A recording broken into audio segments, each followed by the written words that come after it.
Assalamualaikum warahmatullahi wabarakatuh. Tuan-tuan, saudara-saudara, ibu-ibu dan bapak-bapak yang sudi mendengarkan keterangan agama yang saya berikan di dalam kaset ini. Moga-moga Tuhan melimpahkan, mengurniakan rahmat dan nikmat-Nya kepada kita semuanya. Saya akan membicarakan suatu ayat yang bertemu di dalam surat Al-Baqarah. Bunyinya, Allahu waliyul ladzina amanu yukhrijuhum minadh dhulumati ilan nur wal ladzina kafaru awliya'uhumut taghut yukhrijunahum minan nuri ila dhulumat. Artinya, Allah adalah menjadi pemimpin bagi orang-orang yang beriman, orang yang mempunyai kepercayaan yang teguh.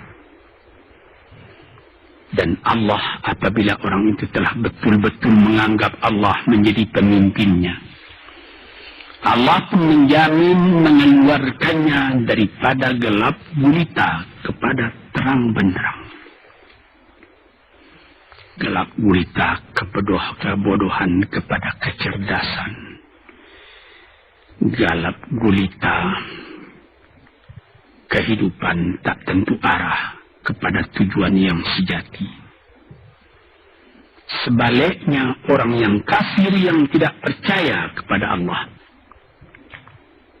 maka sebaliknya yang terjadi, daripada terang benderang, dia akan dipimpin oleh taghut,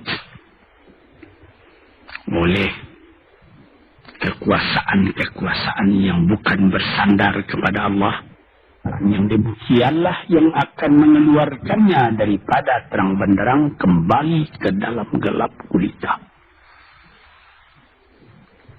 Oleh sebab itu, rohani manusia itu adalah melalui di antara gelap dan terang kehidupan itu, di antara terang dan gelap kehidupan. Kalau sekiranya jasmani kita, kalau sekiranya badan kita yang lahir ini diberi cahaya oleh matahari yang terbit di waktu pagi, yang terbenam di waktu sore, rohani kita pun diberi juga terang oleh suatu yang lebih terang dari matahari, yaitu petunjuk dan hidayat Tuhan. Di dalam Al-Quran, Tuhan memberikan bujukan, memberikan jiwa besar kepada orang-orang yang beriman itu. Tuhan bersabda, La tahinu wa la tahzanu wa antumul a'launa in kuntum mu'minin. Engkau ini adalah orang yang tinggi kalau engkau tetap memegang kepercayaan kepada Allah Subhanahu wa ta'ala. Di dalam perjuangan hidup di dunia ini, perjuangan antara yang hak dengan yang batil, antara gelap dengan terang, antara keyakinan dan keraguan, manusia berjalan di sekitar itu. Di kiri dan di kanan kita berjumpalah gelap dan terang itu. Maka diberilah pedoman manusia tadi. Apa pedoman? Walaupun bagaimana hebatnya, geloranya, tofannya, alim bubunya, ombaknya dan gelombangnya kehidupan itu, manusia mesti teguh berpegang kepada iman. Sebab kehidupan di dunia itu menurut peraturannya ialah tidak ada yang tetap. Yang tetap itu ialah berubah. Berubah itulah ketetapan yang ada dalam dunia. panas sangat terik, benar, nanti akan hujan. Hujan sangat lebat, benar, nanti akan panas. Di suatu tempat terjadi hujan yang lebat berhari-hari timbul banjir. Iya, banjir itu tidak tiap hari, nanti dia kering lagi. Di laut demikian pula. Ada pasang naik, tergenang ke atas. Besok pagi air itu sudah kering lagi, surut pasang. Begitulah kehidupan di dunia itu. Itu harus kita yakini supaya kita jangan terombang-ambing dalam kehidupan itu. Kalau kita sudah mulai terombang-ambing, tahu-tahu walaupun bagaimana terangnya hari gelap timbul dalam jiwa kita sendiri. Walaupun panas terik, kita berhujan. Hujan oleh keingat kita sendiri. Jadi yang penting di sini menjaga hati. Sampai Rasulullah, Nabi kita Muhammad SAW, inna fil jasadi mudghatan. Di dalam tubuh manusia itu ada suatu bekuan darah. Idza salahat salahal jasadu kulluhu wa idza fasadat fasadal jasadu kulluhu.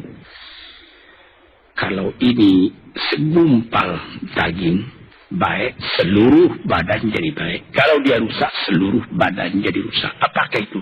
Hati. Kendali terletak dalam hati kita. Hati artinya penuh. Bukan saja berarti pada daging, tapi pada hati dari hati, isi dari hati. Ada juga akal kita. Sebab itu, maka kalau satu waktu saya pernah mengajarkan doa yang mengandung 8 sifat-sifat lemah menghilangkan kemerdekaan manusia. Hari ini saya pun akan mengajarkan doa yang diajarkan juga oleh Nabi. Bagaimana menjaga hati tadi. Di situ dalam doa itu ada tersebut 4 perkara. Apa disebut? Allahumma inni a'udzubika min qalbin la yakhsha'u wa min ilmin la yanfa'u wa min nafsin la tashba'u wa min du'a illa yusma'u. Jadi 4 perkara.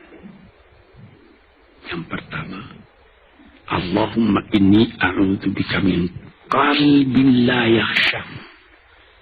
Aku sangat berlindung kepada Engkau ya Allah, janganlah sampai terjadi hati saya itu tidak khusyuk lagi. Ini bahaya ini. Mulai bahaya mengancam kepada manusia.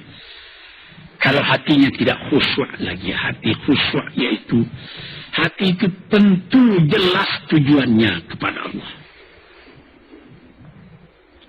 Allah menjadi pegangannya. Allah menjadi bentengnya. Allah menjadi ingatannya. Allah menjadi tujuannya. Dan kepada Allah dia kalau sembahyang menghadapkan diri, menghadapkan hati, maka permohonan kita yang pertama kepada Tuhan, ya Tuhanku, janganlah sampai hati saya ini tidak khusyuk lagi.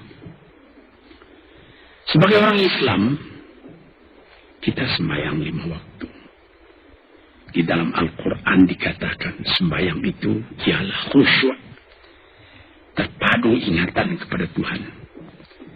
Tapi kalau kita sudah, hati itu sudah mulai ditumbuhi penyakit, walaupun sembahyang, mulai sejak Allahu Akbar, pikiran sudah menjalar kepada yang lain. Piutang belum menerima, utang belum terbayar, makanan belum masak, macam-macam lah yang teringat. Padahal kita dalam sembahyang. Ini apa arti sembahyang tadi lagi? Ini sudah mulai berbahaya ini. Banyak orang yang tidak meninggalkan sembahyang, tapi ini ada bekas dari sembahyang itu kepada kehidupannya. Di dalam sembahyang kita baca, inna salati wa nusuki wa mahyaya wa mamati lillahi rabbil alamin. Sesungguhnya sembahyangku dan ibadatku dan hidupku dan matiku sama sekali terserah kepada Allah.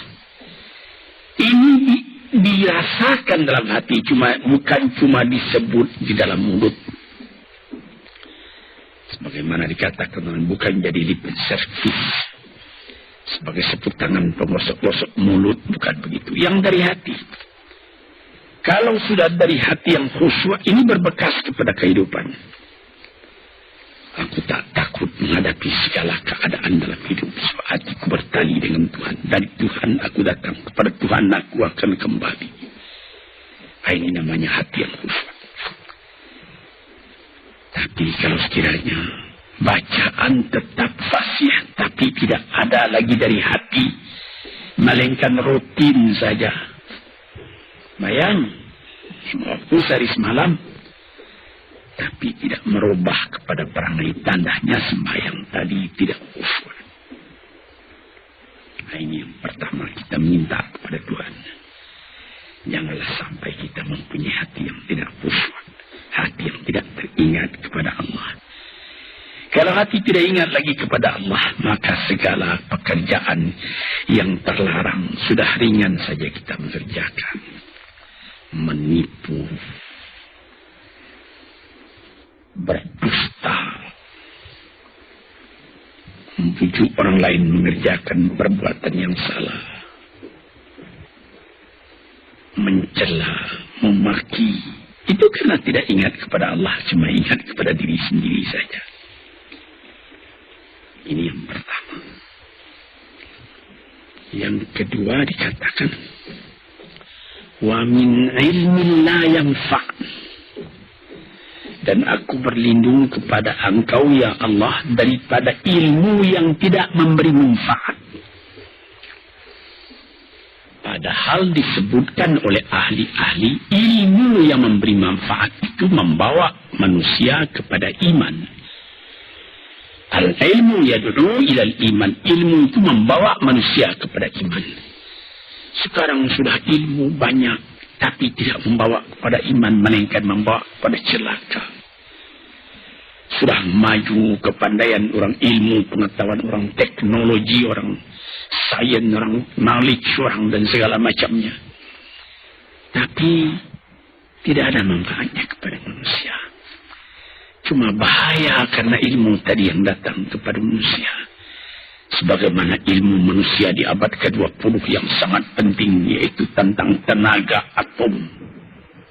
Maka timbullah bom atom, bom hidrogen, nuklir. Sehingga manusia diancam sekarang ini oleh bahaya atom itu di mana-mana. Apabila kita lihat di televisi, bagaimana mengadakan demonstrasi di Australia, di Jerman Barat, di tempat-tempat yang lain, melihat bagaimana bahaya atom itu kalau terjadi perang dunia yang ketiga. Ya, biar Karim, bom atom yang jatuh di Hiroshima itu belum ada artinya dibandingkan dengan bom yang sekarang, yang sedang disimpan oleh kerajaan-kerajaan, oleh negara-negara besar untuk menghancurkan. Nah, ini ilmu. Tetapi ilmu yang membawa bahaya, bukan saja tidak memberi manfaat, bahkan memberi bahaya. Di sini terasa oleh kita bahwa ilmu yang ada itu pun mesti dikembalikan atau dikendalikan oleh iman. Kalau tidak, maka nyawa manusia ini akan dipandang sebagai sampah saja. Dijatuhkan satu bom hidrogen ke dalam kota Jakarta ini, na'udzubillah min dzalik. Umpamanya dimasukkan ke kota Jakarta ini, satu bom hidrogen saja, Itu sudah habis penduduk Jakarta yang lebih dari 5 juta ini. La haula wala quwata illa billah. Nah, ini minta kepada Tuhan, ya Allah, majulah ilmu manusia, majulah teknologi manusia, tetapi jangan hendaknya kemajuan itu membawa kepada bahaya. Jangan ilmu pengetahuan itu membawa kepada yang tidak memberi manfaat. Ini doa yang kedua kepada Allah, Tuhan sarwa sekalian alam. Yang ketiga disebut lagi, wa min nafsin la tashba'u. Dan aku berlindung kepada Allah daripada nafsu, daripada diri, daripada ego, daripada tiap-tiap masing-masing diri ini yang tidak merasa kenyang. Ini juga bahaya besar. Inilah yang menimbulkan penjajahan di dunia. Inilah yang menimbulkan, disebut dalam bahasa Arab, al-ghazwul fikri. Penjajahan. Sesudah Perang Dunia Kedua sudah banyak negeri-negeri yang merdeka. Tetapi sekarang timbul lagi penjajahan baru. Apa? Penjajahan fikiran. Sehingga bangsa yang merdeka tadi tidak merdeka lagi fikirannya. Dia merdeka di dalam meniru kepada bangsa yang lebih kuat. Itu namanya terjajah juga. Jadi tuan-tuan yang terhormat, apa pangkalnya ini?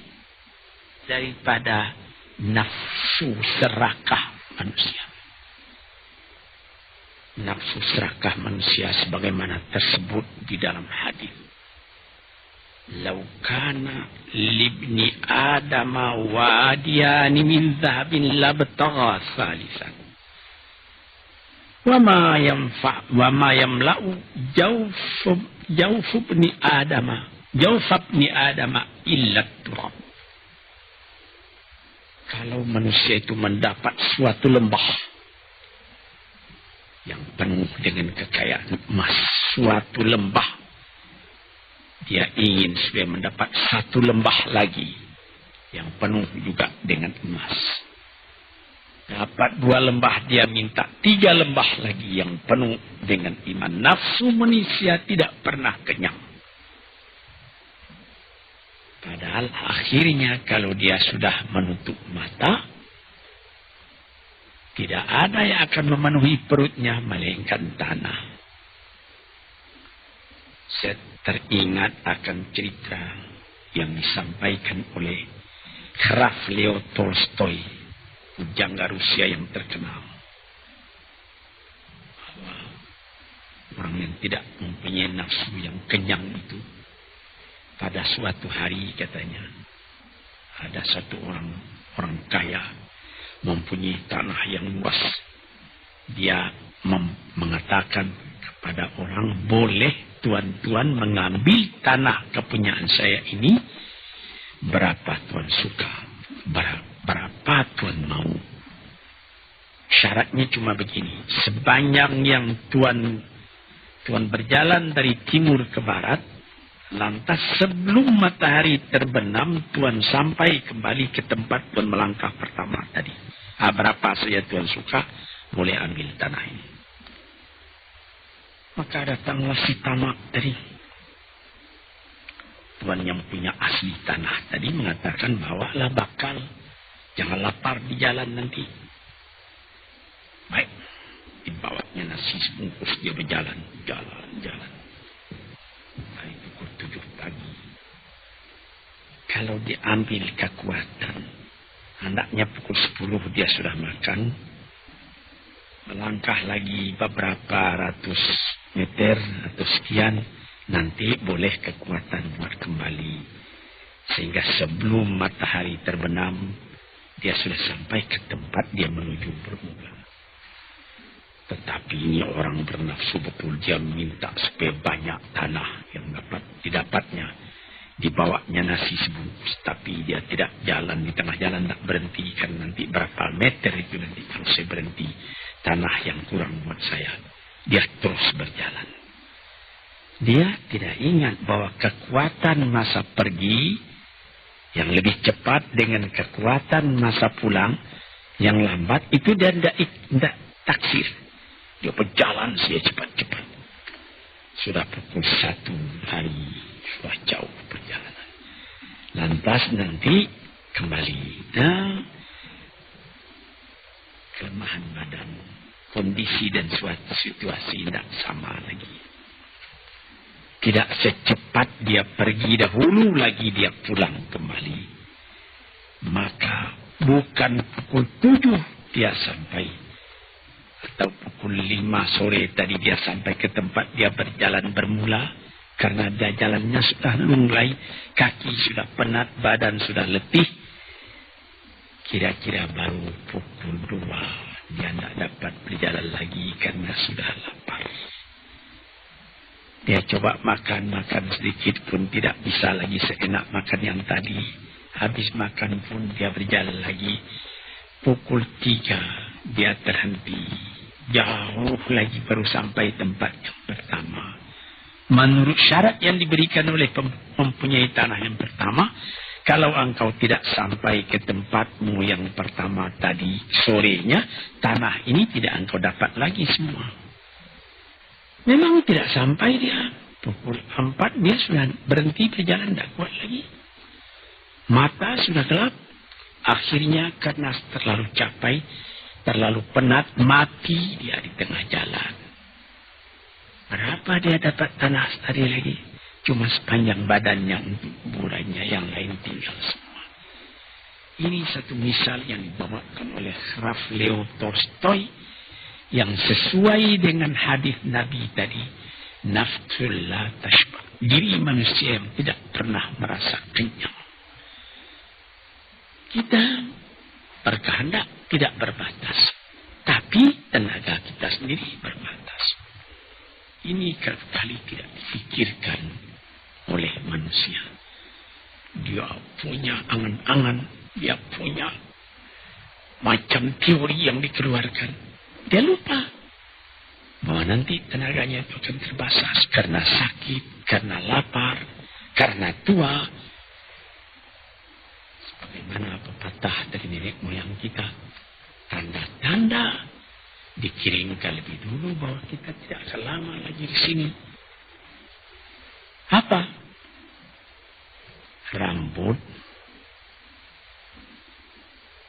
gigi, mata sudah mulai kabur. Uban sudah mulai bertabur. Gigi sudah mulai gugur. Kulit sudah mulai kendur. Kalau mata sudah kabur, uban sudah bertabur, gigi sudah gugur, kulit sudah kendur, sudah 4 perkara. Yang kelima ialah pintu kubur. Ini kali manusia lupa yang demikian. Sebab itu dikatakan, ya Tuhanku, janganlah sampai aku ditumbuhi oleh penyakit nafsu yang tidak mau kenyang-kenyang itu. Nah ini, kemudian itu timbul lagi doa yang keempat. Disebutkan di situ, wa min du'a illa yusma. Ini lebih berbahaya lagi. Ini sudah puncak dari bahaya. Apa artinya? Dan aku berlindung kepada Engkau ya Allah, daripada doa yang tidak didengar lagi. La ilaha illallah. Mendoa ya Allah, kasih aku ini, kasih aku kesempatan, tapi tidak didengar lagi. Tuan, para pendengar kaset yang tercinta, ada tersebut dalam hadis Nabi, wa malbasuhu haram, wa mashrabuhu haram, wa ghudhiya bil haram. Ya Rabb, fana yustajab lah. Ash'asa, aghbara. Badan sudah penuh dengan kotoran, penuh debu. Yang mudu ilaihi ila sama, menadahkan tangan keduanya ke langit. Ya Rabb, ya Rabb, ya Tuhanku, tolong aku, ya Allah, bela aku. Padahal yang dimakan haram, yang diminum haram, dibesarkan dengan yang haram. Fana yustajabulah. Dengan jalan apa Allah Ta'ala akan mengabulkan doa itu? Badan kotor menghadap kepada yang bersih, meminta diberi kebersihan. Bagaimana caranya? Tuan-tuan yang terhormat, pernah dalam Quran Tuhan mengatakan, la yanzuru ilaihi wa la yukallimuhum wa la yanzuru ilaihi. Allah tak mau mengajak dia bercakap dan Allah tidak memandang kepada dia. Saya sendiri dengan segala kerendahan hati mengatakan bagaimana beratnya kita bertemu dengan seorang orang besar. Lalu dia mengulurkan tangan kepada kita. Tapi mata kita tidak dilihatnya. Sengsara rasanya. Bagaimana dengan Tuhan kalau Tuhan tak mau melihat kita? Nah, sebab itu, para pembaca, pendengar kaset yang tercinta, berdoalah kepada Tuhan supaya hati kita selalu terbuka. Jangan sampai kita mempunyai hati yang tidak khusyuk, ilmu yang tidak memberi manfaat, jiwa yang tidak pernah kenyang, dan doa yang tidak didengar. Ya Allah, dengarkan doa kami dan tunjukkan kepada kami jalan yang benar dan beri kami terang dalam kehidupan ini. Yang keempat ialah wa min du'aillah yusma. Dan aku berlindung kepada Engkau ya Allah.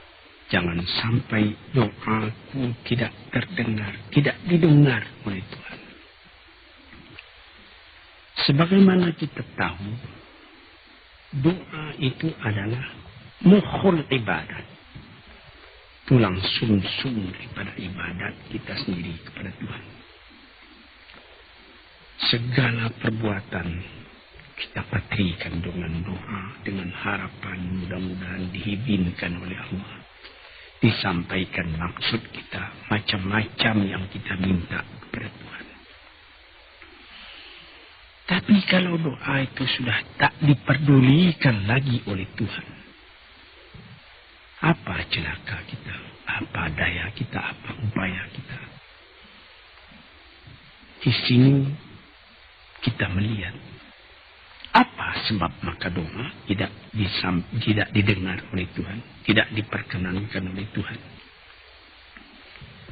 Tentu saja bukan dari salah Tuhan, melainkan dari salah kita sendiri. Di dalam Al-Quran dikatakan, iyyaka na'budu wa iyyaka nasta'in. Al-Fatihah disebut, kepada Engkaulah kami menyembah, ya Allah. Dan kepada Engkau kami minta tolong. Tapi dengan tidak sadar, kerap kali kita berbuat terbalik. Iyyaka nasta'in wa iyyaka na'budu, kepada Engkau kami minta tolong, lalu kepada Engkau kami menyembah. Minta tolong dulu baru menyembah. Minta tolong banyak-banyak tapi terima kasih tidak ada. Tentu saja tidak didengar oleh Tuhan. Di dalam satu hadis tersebut, Asy'asa ar-Rabbara yamuddu yadaihi ila sama'i ya Rabbu ya Rabb, wa mat'amuhu haram wa mashrabuhu haram wa malbasuhu haram wa ghudhiya bil haram fa anna yustajabu lah. Badan sudah kotor, sudah berkerumit, kesusahan, kegelisahan kehidupan terbayang kepada tubuh sendiri. Lalu menadahkan tangan ke langit, meminta kepada Allah, ya Tuhanku, ya Tuhanku. Bagaimana Tuhan bisa mengabulkan? Dengan pikiran yang kotor engkau menghadap kepada Tuhan. Kalau tidak terkabul, jangan Tuhan yang disalahi. hatimu sendirilah salah. Apa yang kau perbuat dalam kehidupan ini? Di mana terdesak engkau ingat kepada Tuhan. Di zaman kesenangan engkau lupakan Tuhan. Di dalam mendapat percobaan engkau merengek mengadu kepada Tuhan. Jiwa yang seperti ini janganlah sampai timbul pada diri kita sendiri. Saya sudah mengalami apabila saya berhadapan-hadapan dengan orang besar. Saya ingin dia menghadapkan matanya kepada saya. Apa kabar saudara? Kabar baik. Dia lihat mata saya lihat mata dia. Tapi kalau ketika dia bersalam dengan saya, dia melihat kepada orang lain, bukan main sakit hati saya. Apa salah saya maka dia begitu? Mengapa tidak saya yang dipandang? Sedangkan dengan sesama manusia lagi begitu perasaan kita. Bagaimana dengan Tuhan? La yanzuru ilaihim wa la yukallimuhum. Allah tidak memandang sebelah mata kepada Allah, kepada kita. Allah tak mau cakap, tidak mau bercakap dengan kita sepatah pun. Langit mana tempat kita bernaung, bumi mana tempat kita berpijak. Kalau sudah demikian keadaannya. Nah ini yang dijaga tuan-tuan yang terhormat dalam doa keempatnya itu. Hati janganlah sampai tidak khusyuk. Ilmu janganlah sampai tidak memberi manfaat. Nafsu janganlah sampai tidak kenyang. Dan doa janganlah sampai tidak didengar. Saudara-saudara, moga-moga Allah memberikan kepada kita hati yang terang. Sebagaimana ayat yang mula-mula saya sebut tadi. Allahu waliyul ladzina amanu yukhrijuhum minadh dhulumati ilan nur. Allah lah jadi pemimpin bagi orang yang beriman. Sehingga dari gelap gulita dibawa dia oleh Tuhan kepada terang benderang. Walladzina kafaru, tetapi orang-orang yang sudah tidak ada kepercayaannya kepada Tuhan. Auliya'uhumut taghut, yang menjadi pemimpinnya bukan Tuhan tapi setan. Dia akan membawa orang itu daripada terang benderang ke dalam gelap gulita. Kita jadi meraba-raba dalam gelap kehidupan. Dalam meraba-raba itu masih ragu entah kemana akan pergi. Maut pun datang. Gelap selalu. Di dunia gelap, di akhirat pun gelap. Na'udzubillah min dzalik. Hadirin yang terhormat, para peminat kaset ini, moga-moga semuanya ini menjadi kenang-kenangan kepada Tuhan di dalam perjalanan yang jauh, di dalam keistirahatan hidup, sehingga mendapat ketetapan hati dan tumakninah. Assalamualaikum warahmatullahi wabarakatuh.